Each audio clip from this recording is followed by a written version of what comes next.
वराह अवतार हिंदू धर्म ग्रंथों के अनुसार भगवान विष्णु के 10 अवतारों में से तृतीय अवतार हैं, जो भाद्रपद में शुक्ल पक्ष की तृतीया को अवतरित हुए। वराह अवतार की कथा। हिरण्याक्ष और हिरण्यकशिपु ने जब दिति के गर्भ से जुड़वा रूप में जन्म लिया तो पृथ्वी कांप उठी। हिरण्याक्ष और हिरण्यकशिपु दोनों पैदा होते ही बड़े हो गए और अपने अत्याचारों से धरती को कपानने लगते हैं।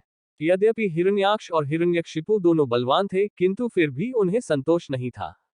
वे संसार में अजयता और अमरता प्राप्त करना चाहते थे। हिरण्याक्ष और हिरण्यकशिपु दोनों ने ब्रह्मा जी को प्रसन्न करने के लिए बहुत बड़ा तप किया।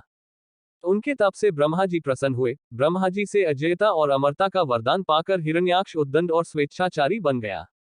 वह तीनों लोकों में अपने को सर्वश्रेष्ठ मानने लगा। हिरण्याक्ष ने गर्वित होकर तीनों लोकों को जीतने का विचार किया। वह हाथ में गदा लेकर इंद्रलोक में जा पहुंचा। देवताओं को जब उसके पहुंचने की खबर मिली तो वे भयभीत होकर इंद्रलोक से भाग गए। देखते ही देखते समस्त इंद्रलोक पर हिरण्याक्ष का अधिकार स्थापित हो गया। जब इंद्रलोक में युद्ध करने के लिए कोई नहीं मिला तो हिरण्याक्ष वरुण की राजधानी विभावरी नगरी में जा पहुंचा। वरुण ने बड़े शांत भाव से कहा, तुम महान योद्धा और शूरवीर हो। तुमसे युद्ध करने के लिए मेरे पास शौर्य कहाँ? तीनों लोकों में भगवान विष्णु को छोड़कर कोई भी ऐसा नहीं है जो तुमसे युद्ध कर सके। अतः उन्हीं के पास जाओ, वे ही तुम्हारी युद्ध पिपासा शांत करेंगे। वरुण का कथन सुनकर हिरण्याक्ष भगवान विष्णु की खोज में समुद्र के नीचे रसातल में जा पहुंचा। रसातल में पहुंचकर उसने एक विस्मयजनक दृश्य देखा। उसने देखा, एक वराह अपने दांतों के ऊपर धरती को उठाए हुए चला जा रहा है।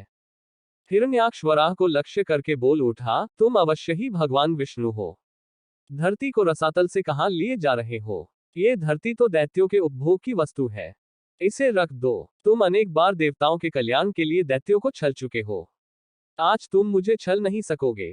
फिर भी भगवान विष्णु शांत ही रहे। उनके मन में रंचमात्र भी क्रोध पैदा नहीं हुआ। वे वराह के रूप में अपने दांतों पर धरती को लिए हुए आगे बढ़ते रहे। हिरण्याक्ष भगवान वराह रूपी विष्णु के पीछे लग गया। उन्होंने रसातल से बाहर निकलकर धरती को समुद्र के ऊपर स्थापित कर दिया।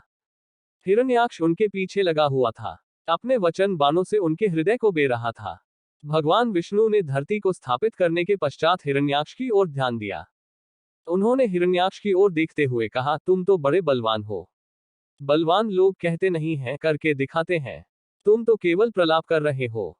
मैं तुम्हारे सामने खड़ा हूं, तुम क्यों नहीं मुझ पर आक्रमण करते?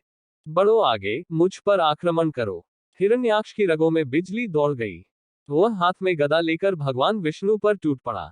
भगवान के हाथों में कोई अस्त्र शस्त्र नहीं था। उन्होंने दूसरे ही क्षण हिरण्याक्ष के हाथ से गदा छीनकर दूर फेंक दी। हिरण्याक्ष क्रोध से उन्मत्त हो उठा। वह हाथ में त्रिशूल लेकर भगवान विष्णु की ओर झपटा। भगवान विष्णु ने शीघ्र ही सुदर्शन का आह्वान किया। चक्र उनके हाथों में आ गया। उन्होंने अपने चक्र से हिरण्याक्ष के टुकड़े टुकड़े कर दिए। भगवान विष्णु के हाथों मारे जाने के कारण हिरण्याक्ष बैकुंठ लोक में चला गया।